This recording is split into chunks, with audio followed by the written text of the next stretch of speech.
اور اپنے گال پھلا کر نہ رکھو. یہ عام طور پہ ترجمہ کر دیا جاتا ہے کہ غرور کی کیفیت جب ہوتی ہے تو انسان جو ہے وہ کشادہ پیشانی سے لوگوں سے نہیں ملتا, سیدھا بات نہیں کرتا, بڑا ذرا سا گردن میں خم. سعر اصل میں کہتے ہی ہیں, اونٹ کو ایک بیماری ہوتی ہے جس سے اس کی گردن ٹیڑھی ہو جاتی ہے, یہ سعر ہے.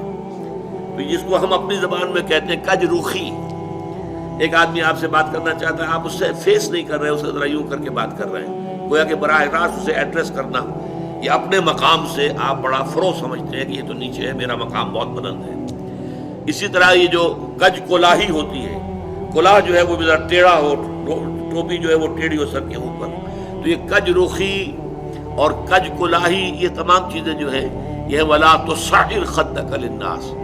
جب کسی انسان کو خیر کی توفیق مل جاتی ہے, بھلائی کی توفیق مل جاتی ہے, جب وہ فطرت کے راستے پر چل رہا ہے اور نیکی کے راستے پر چل رہا ہے, تو اب سب سے بڑا خطرہ جو اسے لاحق ہو جاتا ہے, شیطان جو ہے اس کے لیے سب سے بڑا گڑھا جو کھودتا ہے جس میں کہ وہ گرا سکتا ہے اس کو, اگر انسان جو ہے چوکس اور چوکنا نہ ہو, تو وہ یہ کہ غرور پیدا ہو جائے, زوم پیدا ہو جائے اپنی نیکی پر, اپنے تقوی پر, اپنی بھلائیوں پر, اپنی عبادت گزاری پر.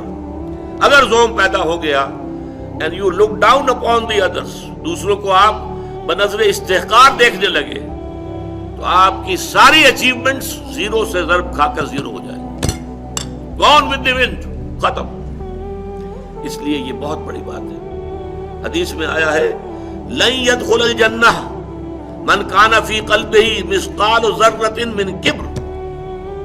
وہ مثقال ذرہ پھر آ گیا, یا جنت میں ہرگز داخل نہیں ہو سکے گا وہ شخص جس کے دل میں ذرے کے ہم وزن بھی تکبر ہوگا.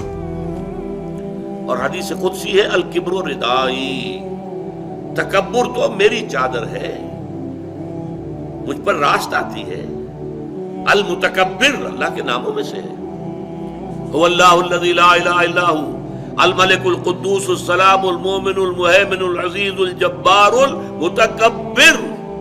وہ المتکبر ہے, المتعال ہے, بہت بلند ہونے والا اور بہت تکبر کرنے والا, لیکن بندے کے لیے نہیں. بندے کے دل میں اگر تکبر آ گیا تو اس کی ساری نیکی, سارا تقوی زائل ہو جائے گا. ولا تصعر خدک للناس, تواضع ہونی چاہیے. شیخ سعدی نے بڑی خوبصورت اس کے لیے مثال دی ہے. درخت ہے, آم کا درخت ہے, امرود کا درخت ہے, انار کا ہے, سنترے کا ہے, جب اس پر پھل آتا ہے تو شاخیں جھک جاتی ہیں. اسی طرح انسان کو اگر اللہ تعالیٰ خیر عطا کر دے, اچھے ثمرات اس کی سیرت میں, اس کے کردار میں, اس کی شخصیت میں, علم کے اعتبار سے, کردار کے اعتبار سے بھلائیاں آ جائیں, پھل آ گیا ہے, تو اب اس کو جھک جانا چاہیے, تواضع ہونا چاہیے. اس کے بجائے اگر تکبر ہو گیا, گردن اکڑ گئی, تو معلوم ہوا کہ بس سارا اپنا کیا دھرا جو ہے وہ ضائع ہو جائے گا. ولا تصعر خدک للناس ولا تمش فی الارض مرحا, اور زمین میں اتراتے ہوئے نہ چلو, اکڑ کر چلنا, اترا کر چلنا. مرح جو ہے وہ فرح سے آگے ہے. فرح کہتے ہیں خوشی سے آپے میں نہ سمانا. وہ تو خوشی سے آپے سے باہر ہو گیا, یا وہ نہیں سما رہا تھا, وہ کوئی اور لفظ میرے ذہن میں نہیں آ رہا اس وقت. تو یہ جو اس فرح سے آگے مرح ہے, اس میں یہ ہے کہ انسان اترا کر اپنی بڑائی, اپنی خوبی کا اظہار بھی کرتا ہے. ولا تمش فی الارض مرحا. اب آپ دیکھیں گے کہ یہ مضامین جو ہے قرآن مجید میں ان کی اہمیت کا اندازہ اس سے ہوگا. سورہ بنی اسرائیل کے 4 رکوع میں بھی آئے ہیں, ولا تمش فی الارض مرحا, زمین میں اکڑ کر مت چلو, یہ وہاں بھی آیا ہے. اسی طریقے سے اور دوسرے مقامات پر سورہ الفرقان کے آخری رکوع میں بھی آیا ہے, وعباد الرحمن الذین یمشون علی الارض ہونا.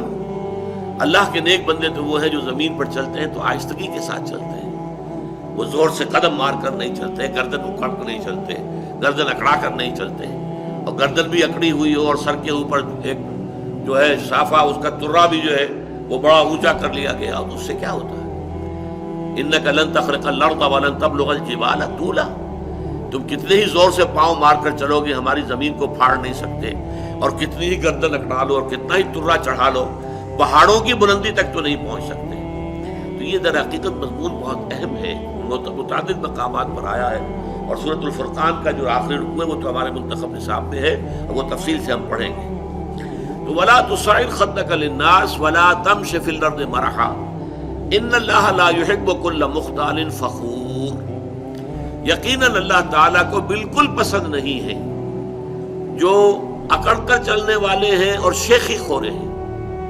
مختال کا لفظ بڑا پیارا ہے، یہ خیل سے بنا ہے۔ خیل جو ہے اعلیٰ نسل کا گھوڑا، بہت اونچی جس کی پیڈگری ہو، اگر آپ اس کی چال دیکھیں گے، اس کی چال میں ایک تمکنت ہوتی ہے۔ جب انسان اپنی چال میں یہی تمکنت اختیار کرتا ہے تو یہ اختیال ہے، گویا کہ خیل کا سا انداز اختیار کرنا اپنے چلنے میں، خیل سے باب افتعال بنا اختیال۔ تو اللہ تعالیٰ کو بالکل پسند نہیں ہے کل مختال فخور، فخر کرنے والے۔